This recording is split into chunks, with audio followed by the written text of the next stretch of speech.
Good morning, all you YouTubers. This is Steve again, and I am going to post the finished results to my boards.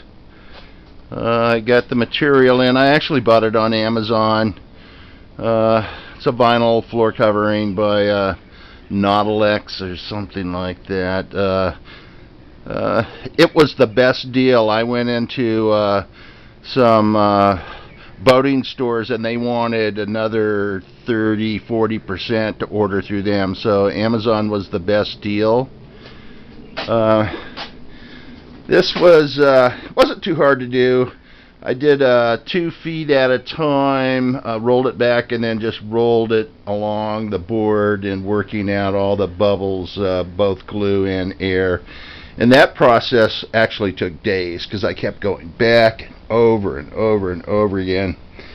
And the big board, the cutouts, it all turned out pretty good. I did Y cuts on the inside and then foldovers on the outside. And there's a YouTube a guy that shows you how to do the foldover bottom side, how you seal that up. So I'm going to flip this over now and show you the I used hopefully I don't drop it.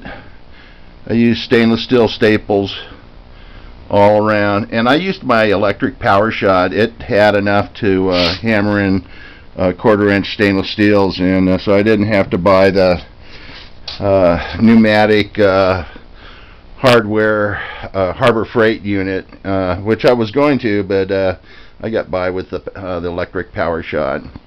So I'm really happy with the results here. This is going to look just like a brand new factory floor, and that's what I was after. Fiberglass on top. It's got the marine base paint on the backside. These things are bulletproof, and they'll probably last 50 years. Anyway, that's it. The best deal on glue was Lowe's. Sorry for the run around here, but I'm going to get this indoor-outdoor carpet. It was like $17, and the weldwood was twice that. So this was the best deal I found. And then I just used a trowel and a indoor really small grooved carpet glue trowel and troweled it on. And don't use too much glue. You want to just get enough to where it's going to stick, because you will get glue pockets as you roll it out, work it out. And anyway, sorry for it's all gray, huh? But I'm really happy. These are going to go in the boat and look fantastic. Over and out. Bye.